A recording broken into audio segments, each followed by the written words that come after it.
Hi, this is Dylan Lawrence Moore of the Volitional Science Network. I'm making a video today which is a rebuttal to Black Pigeon Speaks' recent video about ending the Fed and the remarks that Trump recently made to the Federal Reserve about the recent unexpected rate hike. So there are some glaring inaccuracies in the information that Black Pigeon presented in his video about the nature of the Federal Reserve and the modern banking system and the relationship to the United States government, and I wanted to clear some of this stuff up. In general, there's a lot of misinformation flying around the internet these days about the modern banking system and the Federal Reserve, and if we're going to come up with solutions for the problems of the money power in this country, we need to start with accurately understanding what the problems are. So the understanding I'm going to be using today is called, the economic understanding I'm going to be using today is called modern money theory, which is also known as MMT. I have, in conjunction with Nima Mahjour of economicsjunkie.com, made several videos on this subject, which you can check out on this channel. So if after watching this, if this is the first time that you were exposed to MMT or modern money theory, please go and check out the other videos to learn more. All right. So Black Pigeon begins his video by comparing Trump, due to his recent comments about the Federal Reserve, to previous presidents who've been assassinated, speculating that the reason for their assassination may have been that they were challenging the central banking system, or at least in Andrew Jackson's case, successfully challenged it. This is an interesting subject to talk about, but I really don't want to go into it because we can go totally far into conspiracy land and never really be able to prove anything. I'll just suffice to say that, particularly with Abraham Lincoln, the guy had just finished literally conquering half of his country in a civil war. So I don't think it's a huge stretch of the imagination that there may have been enough, a few people pissed off enough and willing to assassinate him outside of simply economic reasons. Just saying. At minute 125, so we're getting more into topic at hand here. Black Pigeon follows up Trump's recent comments on the Federal Reserve, asking, quote, if Trump will act on his own words and his obvious knowledge that the modern banking system and the Federal Reserve in particular is not only sinister, but inimical to freedom. Black Pigeon then says Trump will enter the assassination zone if he does anything about the Fed. So I went back because I saw articles regarding that Trump had said something about the Federal Reserve. So I went back and I found the video and heard what he actually said, and it's really a short clip. So Trump, I guess, is being questioned by a Time reporter. At least Time was the one who published the video on YouTube. And he says, I think the Fed is making a mistake. And also, this is in regards to the fact that the Fed had a recent unexpected, that's an important adjective here, unexpected Federal Reserve rate hike. I think the Fed is making a mistake. They are so tight. I think the Fed has gone crazy. So you can say, well, that's a lot of safety. Actually, it is a lot of safety, and it gives you a lot of margins. But I think the Fed has gone crazy. The reporter who asked him the initial question then asks whether Trump is concerned about the recent stock price dump. And Trump's response is, no, I think it's good. Actually, it's a correction we've been waiting for a long time. But I really disagree with what the Fed is doing. So my first thing is Black Pigeon asks if Trump will act on his words, and I don't see what action that Trump is suggesting here. All he's doing is criticizing a decision made by the Fed, not criticizing the existence of the Fed itself. And he, very obviously from the quote here, doesn't recommend anything to be done about it. So I don't really see how there's any suggestion in this comment that Trump obviously has knowledge that the modern banking system as a whole, and the Federal Reserve in particular, are sinister and inimical. Am I even saying that right? I am. Inimical to freedom. So, there's an interesting relationship between the stock market prices and Federal Reserve rate. Nima Mahjour, again from economicsjunkie.com, explain this beautifully in our Amagi podcast, episode 6. I'll link it below. What's going on between these two relationships, and that the uninspected rate hike from the Federal Reserve and the stock market crash are not crash, but I mean the drop, are actually very connected, and this is why. So, and also I wonder if Trump understands this connection due to his uses of the word safety and margin. So I'll get into this. The Federal Reserve controls the risk-free rate, which can be described in an oversimplified manner, which is the interest rate that the government is going to pay you is willing to pay you on bonds. So the U.S. government cannot default on its own currency, so the rate is risk-free. So this risk-free rate affects the stock market because stocks are risky. So if you had to choose between a 2% risk-free bond and a 2% possibly risky stock purchase, well, which one's the no-brainer? Obviously, if you have to choose between the same rate of return and different amount of risk, you're going to choose the less risky alternative. So if the Fed, particularly again, if they unexpectedly raise the rates, and I don't remember if they went from 2.25 to 2.5 or whatever, I think it was 0.25%, that suddenly, let's say it was 2.5 to 3, just for easiness.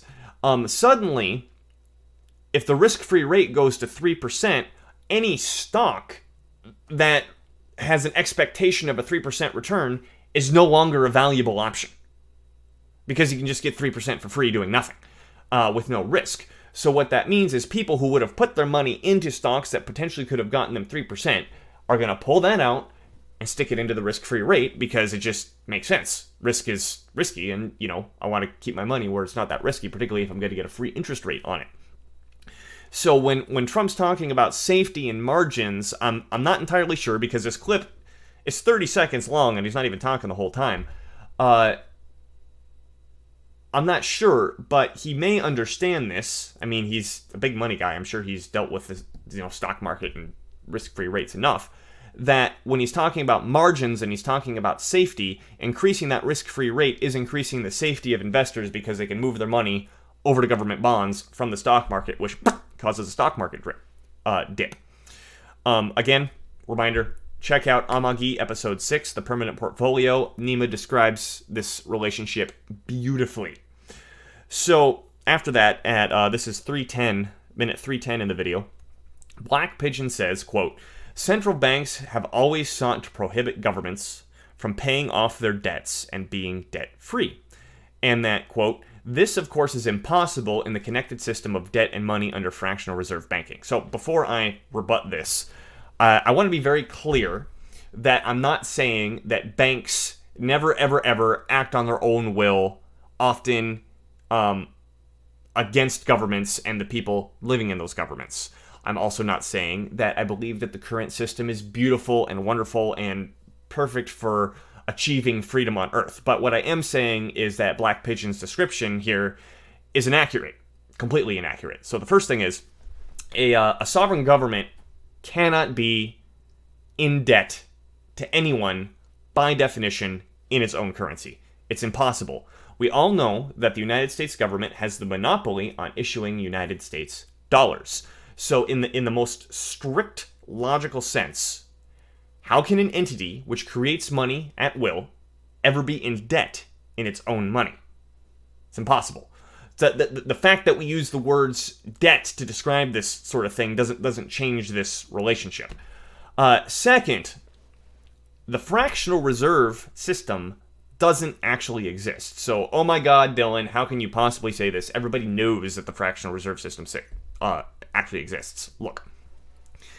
The fractional reserve system is based on the concept that a bank makes out loans in multiples of its reserves, and that the more reserves it can attract, the more it can loan out. So, for example, if a bank is able to attract $1,000 worth of deposits, it could loan out $9,000 of loans if the ratio were 10 to 1.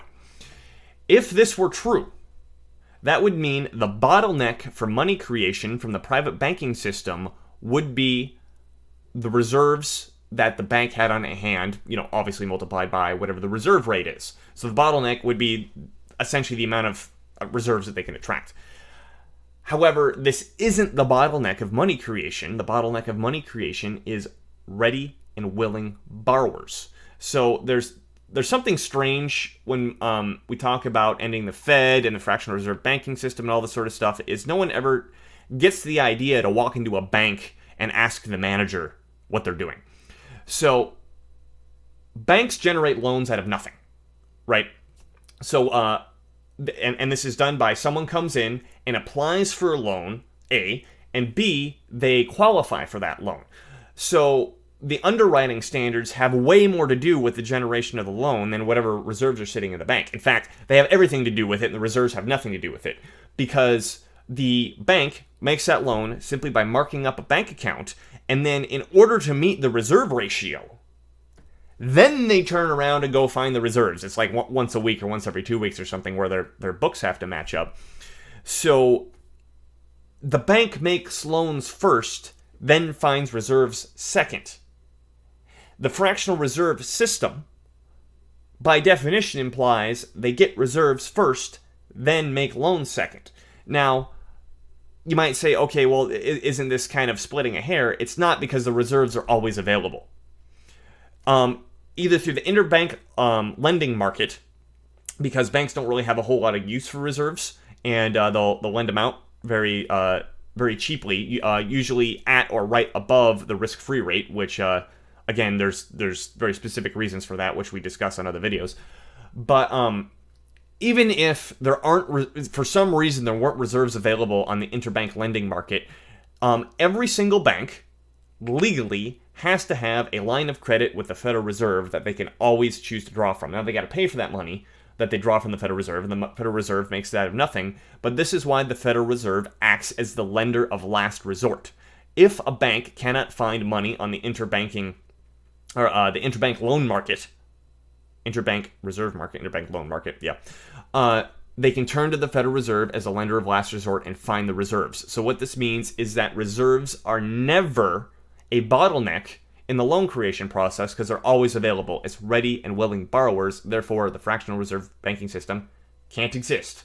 And if you want to write me a comment or an email criticizing me on this fact, please be ensured to include an explanation of why Canada has a fully functioning modern banking system with a 0% reserve rate.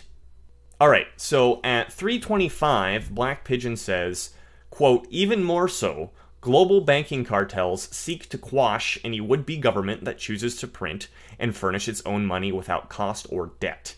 You're kind of close with this.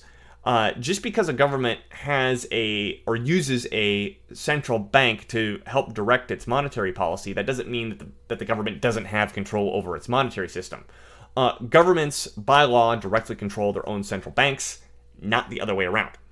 However, the knowledge of this seems to be an issue, which is why I'm making this video. People typically don't know this, even up to the politician issue. And as far as I'm able to tell, our globalist overlords, taking advantage of this lack of knowledge with everybody, use it to push austerity. So, which is mostly done by convincing governments, from first world to third world. Third world seems to be the easy pickings, that they need to be more fiscally responsible and accept these international loans to, help catch them up.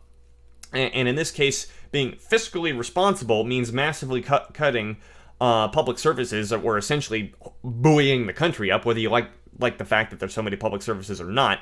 If that's the only service available and you cut it, everyone's going to descend into poverty. So I think our globalist overlords are more interested in keeping everyone in poverty, and using austerity is one of their main tools for this. And the way they do it is by convincing a country that they need to be fiscally responsible. So a great example of this is Argentina. So Argentina gets loans from the IMF and the World Bank and whoever else in exchange for agreeing that they will install austerity in their country. But with the system that Argentina already has, they've got their own central bank, they have their own sovereign monetary system, it could just finance its own country's needs. very similar to the way that the United States or China or Canada or Australia does. So Argentina simply chooses not to do this because they've been convinced they need to be fiscally responsible. The Eurozone countries are even a worse example. So when the Euro countries took the bait and took on this monetary union, supposedly for greater strength for their individual countries, all they did was trade their monetary sovereignty for what's essentially making a foreign currency their legal tender. So the European Central Bank is the creator of this foreign currency, and the relationship to the European member states and the European Central Bank is categorically different from the relationship between the United States and the Federal Reserve. They're so different you can't compare the two. And the reason why is because when each individual member state wants to get money, they don't have direct control. Their legislative bodies or executive bodies, whoever's in control of the government, don't have control over the EU. The EU has control over them. So, I don't want to get too far into this, but essentially it means that these governments can't control their own monetary policy. And if you want to learn more about this, check out Amagi episode 3, which we titled Eurozone Insanity, because we specifically go over the monetary issue with the euro and the problems that it's causing there. So, countries like the United States, Britain, Canada, Australia, Argentina, and any other country that utilizes its own central bank, not a foreign central bank, its own central bank, already have monetary sovereignty. They don't owe debt to anybody for the reason I said before. Logically speaking, it's impossible to owe debt in a currency that you create out of nowhere. Think about it. If I've got like this ATM with an infinite amount of deposit in it, I can just hit button and money will infinitely come out, and I decide to loan it to somebody, the fact whether or not they ever pay me back has absolutely nothing to do with whether or not I can pull more money out and use it or loan it or whatever. So it's impossible for me to be in debt per definition, and this is exactly what any entity, which is typically a government, has when they create their own currency. So yes, in a way, the global banking cartels and governments working with them seek to quash would-be governments for any number of reasons, and one of the strong ways to do this is through austerity. So, at minute 4, Black Pigeon talks about 8 different presidents who have challenged the central banking, or challenged private central banking, and goes through some history of Congress issuing notes versus central bank doing it. So, the government already does this today. They already issue their own private notes in conjunction between the Federal Reserve and the U.S. Treasury. The fact that Lincoln issued greenbacks that didn't pay any interest doesn't really change this fact. So today, there's reserves and there's bonds, which are securities that the U.S. Treasury and the Federal Reserve issue, and they pay different amounts of interest. So, it used to be that reserves didn't pay interest, and now since 2008, they pay like 0.25% or some tiny amount. There's no debt, I need to collect money to pay other people, rob Peter to pay Paul sort of situation. All the Federal Reserve does is when a bond matures, or even, reserve is now kind of like a bond because it pays 0.25% or whatever. When it matures, they just mark a number up in a bank account. Or if you've got a column over here with bonds and you got a column over here with reserves, bonds mature. Let's say you had $1,000 worth of bonds, and then it moves over here, and now you have $1,025 worth of reserves because you got 2.5% on that year bond. It's not a big deal. There's no one running around with tax, wheelbarrows of tax money and debt payments and flopping everything back and forth. It's just people moving numbers around on a spreadsheet. So we did an interview actually with Warren Mosler, me and Nima, because again, Warren Mosler is more or less the founder of this idea of modern money theory. He used to own a bank. Like I said, no one ever seems to walk into a bank and ask them what's going on. And he specifically, in this interview, link will be below, goes over the creation process of money and how the Federal Reserve, how Congress, the United States Treasury, and the Federal Reserve interact with each other to make public spending happen. And all of it looks like there's this private debt moving around. But if you zoom out and look at the whole thing, you can see, no, it's the government issuing or decreeing that a certain amount of money will be issued in a very similar way that Lincoln did with the greenbacks, and the U.S. Treasury issues it. And they got this, weird auction thing that goes back and forth between private dealers and the Federal Reserve and all this sort of stuff. But if you zoom out and then you cancel out everything that cancels out, the government decrees money to be issued. The U.S. Treasury issues that money to fund stuff. The fact that some people get some interest on reserves or bonds doesn't change any of this, and has honestly very little to do with the greater scope of the economy. So at 6:40, Black Pigeon talks about the nature of the Federal Reserve. So here's his bullet points. He says, it's not federal, it's not owned by the government, it's privately owned. It pays its own postage, its employees are not civil service, the physical property is held under private deeds, and it is subject to local taxation. Then Black Pigeon mentions how 100% of the stockholders are private banks, and the U.S. government owns 0 shares. So the first thing, regarding the property taxes, sports stadiums don't pay property taxes. Does that mean that they're government? Second, private banks own shares in the Federal Reserve by law. It's part of the Federal Reserve Act, and the text is available on the Fed's website. The Federal Reserve, yes, it's structured similarly to a corporation. However, it's done this way because the Federal Reserve Act says you're gonna have a bank, and it's gonna have stockholders, and you're gonna have board members and all. Its language is like a corporation, a private corporation, but when you look at who's controlling what's going on, it's all government. So it has to be a government organization. And this stock ownership is simply a formal regulatory requirement for all the member banks. You have to. If you want to be a bank within the United States jurisdiction, you must own stock in the Federal Reserve. It says it clearly right in the text. You can go look it up yourself. At 7:15, so right after this, Black Pigeon then says, the actual owners of the Fed, the people themselves, are unknown. As stated, the Fed is still owned by the member banks. This is completely false. They are known. Every bank in the country, in order for it to be a bank, must own shares in the Federal Reserve. It's the law.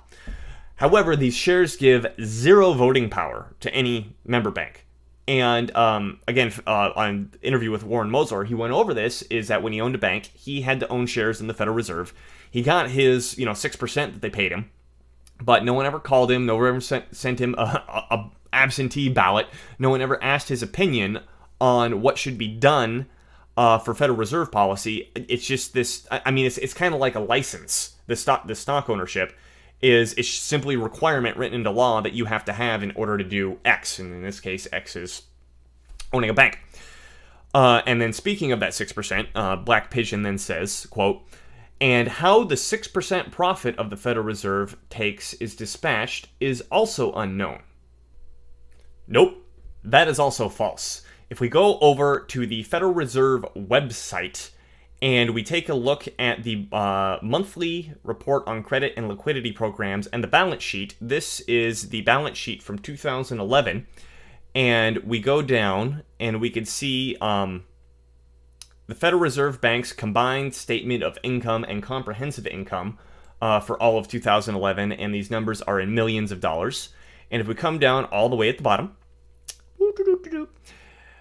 dividends paid to member banks, $1.5 billion roughly. Right there.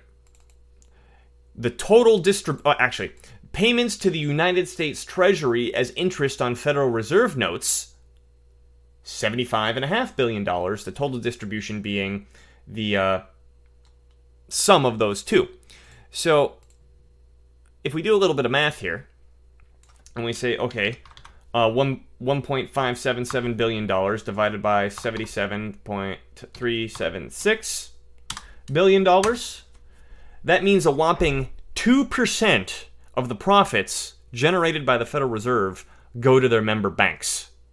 And 98% of the profits generated by the Federal Reserve go to the United States Treasury, aka the United States government. So how many private institutions do you know where 98% of the profits go to the government?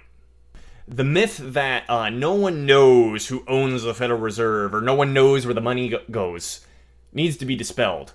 The Federal Reserve is a creature of Congress, being created by Congress. It could be destroyed by Congress at any time, and its existence is defined by congressional statute. The fact that it has member banks and shares and stockholders doesn't make it private, as those member banks have no decision-making in any of the process, and all the profit, or 98% of the profit, goes to the United States government. So I've included a link below from economicsjunkie.com where Nima Mahjour goes into detail very specifically about the nature of this relationship and what exactly is going on. Then, at 7:55, Black Pigeon says, quote, "The Fed has enabled an elite to manipulate the economy for its own agenda and enlisted the government itself as the enforcer. It controls the times, dictates business, and affects almost every aspect of life for the citizens under their control, if not equally more so than the political class, just via means of stealth." Sorry, Black Pigeon, that was kind of word salady. All I can say is nice claims. Do you have any evidence? After that, at 8:20, Black Pigeon quotes Ron Paul, who is known to have said the Federal Reserve is just about as Federal Express. Does Federal Express give 98% of its profits to the United States Treasury? In this case, it's wrong, Paul. So right after that, at 8:40, Black Pigeon talks about Trump attacking the Fed for attacking the economy by raising interest rates. Now, as we just went over at the beginning of the video, Trump attacked a decision by the Fed. He didn't attack the Fed itself. So, and in addition, it's hard to tell from Trump's comments what he does or doesn't understand about the Federal Reserve and the relationship of interest rates and everything else.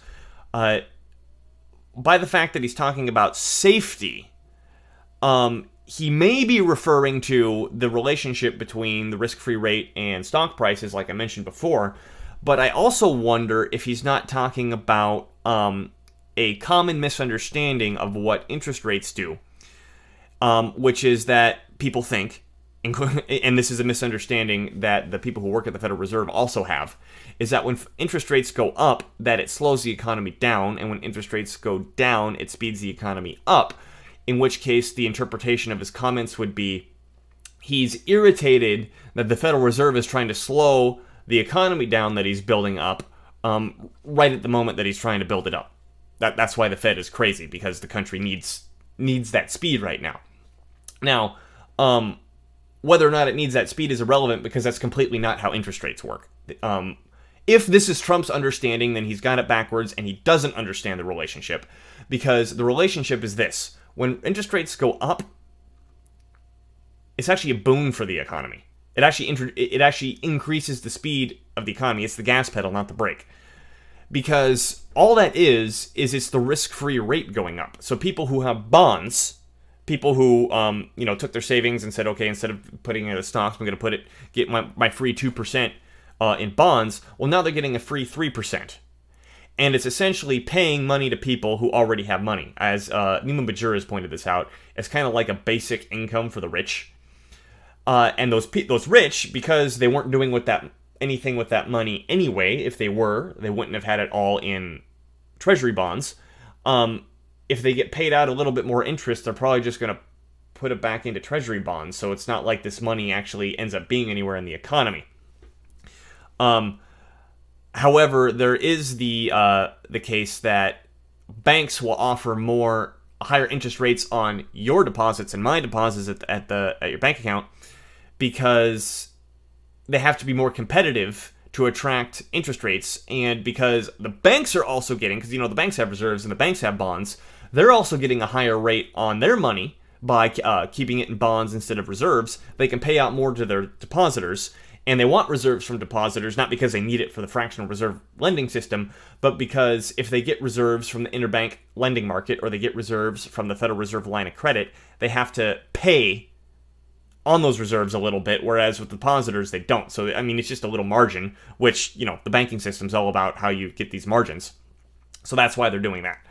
If the rate goes down, what most people think is that it's allowing the economy to get easier access to money, and which increases the ability for the fractional reserve lending system to loan stuff out. Again, this is false. All this is really doing is not paying out and generating a little bit of extra money into the economy, and it's actually a brake, not the gas. Now, what's more important to understand about all this is whether you're braking or gassing with the interest rates, it doesn't have that much to do with the overall state of the economy. This is one of the great misunderstandings of the monetary system, is the effect that interest rates actually have on the economy. It's very, very minimal. A much, much bigger effect, hugely bigger effect, is government spending and government taxation. If you want to learn more about this, go watch my other videos and go watch the podcast. So, like I said, I can't tell what Trump's understanding is. I can't tell if when he talks about safety and margins, if he's talking about the relationship between the risk-free rate and the stock market, or he's repeating this typically erroneous understanding of what interest rates do. But in either case, there's no indication of the obvious knowledge of the sinister motives of the Federal Reserve. So in conclusion, I'd like to say that Trump's statements about the Federal Reserve are pretty innocuous, and I doubt that they're going to push him from the non-assassination zone into the assassination zone. If he's in the assassination zone, which I think you can make an argument that he is, it's probably from all his other anti-globalist rhetoric and actions. I'm sure there's quite a few people high up enough that want him dead. So, Black Pigeon, if you do happen to come across this video, I am happy to have a conversation with you, or even a debate with you, on these topics. And for everyone else, before you pelt me with rocks and insults, because I know you don't like this information, please check out my other videos and my podcast, Amagi, which I do with Nima Mahjour, which are uploaded on this channel to learn a little bit more about MMT before you hit me with all the stuff that we've already talked about in all those other episodes. So, thanks for watching.